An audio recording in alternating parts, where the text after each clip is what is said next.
और नल ने नियम बना लिया। अब इनको मालूम नहीं पड़ा कि सालों निकल गए, निकलते निकलते इनको नहीं मालूम पड़ा कि मलमास आ गया। और मलमास आया और वो मलमास, वो अधिक मास सावन के महीने में आ गया। संजोग ऐसा बन गया कि मलमास पूरा धीरे धीरे धीरे धीरे करते करते सावन के 15 दिन इधर रह गए, 15 दिन उधर रह गए, बीच में मलमास फंसा था। इस अधिक मास का पूरा महीना निकला, अमावस्या का दिन आ गया और इधर सावन लग रहा था, इधर अमावस्या पड़ गई और दूसरे दिन सावन के 15 दिन पड़ना थे, शिव के दिन पड़ना थे। और शास्त्र कहता है अधिक मास का आखिरी दिन और सावन का महीना वापिस लग रहा हो, उस दिन 33 कोटि देवी देवता भगवान शंकर के मंदिर में खड़े होकर अपनी जिंदगी का सारा पुण्य लगाकर चालू कर देते हैं, पूरा पुण्य।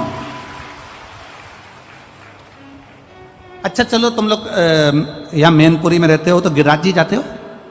गोवर्धन कौन कौन जाता है? जाते हो आप लोग?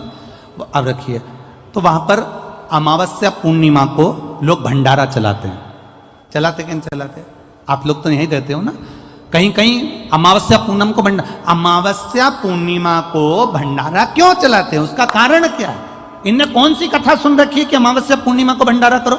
अमावस्या के दिन कोई शंकर का भगत आ गया, कोई शिव का उपासक आ गया, कोई शिव का ओघड़दानी का भगत आ गया, कोई नारायण का भगत आ गया, उसको कुछ खिला दो, उसका मुंह झूठा करा दो। आखिर कारण क्या है? बड़े बड़े घरों में ब्राह्मण को निमंत्रण दिया जाता है, अमावस्या है पंडित जी आ जाना, भोजन कर जाना। पूर्णिमा है पंडित जी आ जाना, भोजन कर जाना। पूर्णिमा के दिन कथा कर जाना, अमावस्या के दिन कथा कर जाना। अमावस पूनम का ऐसा योग क्यों बनता है? उसका कारण केवल एक, शिव महापुराण की कथा कर रही है। अमावस्या अधिक मास के 30 दिन पूरे हो रहे हैं। अमावस्या का दिन था, दूसरे दिन सावन का महीना वापिस चालू, श्रावण वापिस चालू होना था। दोनों का जब संजोग होता है, सावन के अधिक मास का जब संजोग होता है, विराम का दिन होता है। आपको कथा में भी पहले कहा, मेहमान तुम्हारे यहाँ रहते हैं जब तक बच्चों को कुछ नहीं देते हैं। मेहमान जिस दिन जाते हैं 200-500 रुपए बच्चों को दे जाते हैं। अधिक मास का विराम का दिन और सावन का वापिस मध्य का प्रारंभ का दिन वापिस हो जाता है। जब अधिक मास विराम होगा, सावन वापिस चालू होगा, उस दिन 33 कोटि देवता, यक्ष, गंधर्व, देवता, पितर सब उस दिन लुटाते हैं, संपदा देते हैं, वैभव देते हैं। और उस दिन भूल से भी अगर एक कनेर का फूल शंकर भगवान पर चढ़ जाता है तो जिंदगी का सारा भंडार बाबा हो जाता है। एक पुष्प, कनेर देखा है? पंचपुष्प शिव महापुराण की कथा बाची है पहले, उसमें कनेर के फूल का भी दर्शन कराया था। ये रोड के ज्यादातर लोग ये कनेर का जो फूल है ना रोड के बीच में लगा देते, क्योंकि उसको जानवर भी नहीं खाता, पशु भी नहीं खाता, पक्षी भी नहीं खाता, जहरीला इतना होता है, पीले कलर का होता है, लंबा, काम भी कुछ नहीं आता। बस वो कनेर का फूल, और आंधी तूफान पानी गिरता है तो जमीन पर टपक जाते, ढेर सारे गिर जाते। देखे कि नहीं देखे? अरे बोलो तो जम के, देखा है ना? उसको बकरी भी नहीं खाए, पशु भी नहीं खाए, पक्षी भी नहीं खाए, जानवर भी नहीं खाए, जहरीला कनेर का पीला पुष्प। भूलवश आज राजा नल और दमयंती जा रहे थे, उनको फूल नहीं मिले, शिव जी को समर्पित करने के लिए कोई पुष्प ना मिला। इनको अंदाजा नहीं है कि आज अधिक मास का विराम है, आज दूसरे दिन सावन का वापिस मिलन है। इनको नहीं ज्ञात था कि 33 कोटि देवता अपना भंडार लुटाने के लिए तैयार रहते हैं। 33 कोटि देवता भूलवश।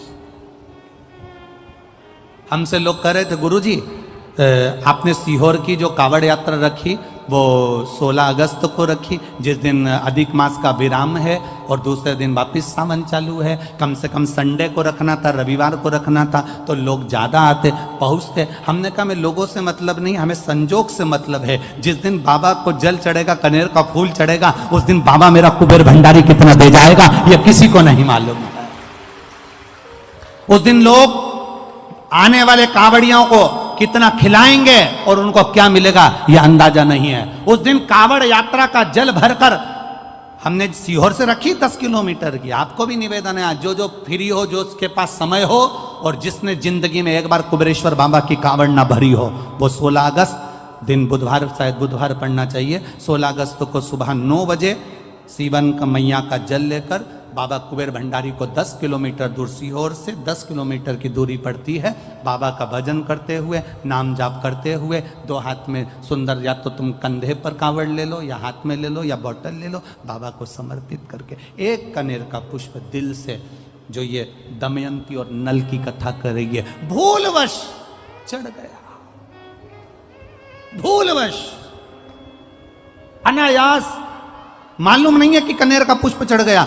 अब इनको पुष्प ना मिला, पुष्प ना मिला, ना मिलने पर इन्होंने देखा मार्ग से जाते जाते इस पुष्प पर ना पक्षी बैठ रहा है, ना पशु बैठ रहा है, ना इसको कोई खा रहा है, ना कोई जान रहा है। पुष्प देखा, कनेर का पुष्प सम्मुख था, छीना और उठाकर उस दमयंती ने अपने पति नल को दिया।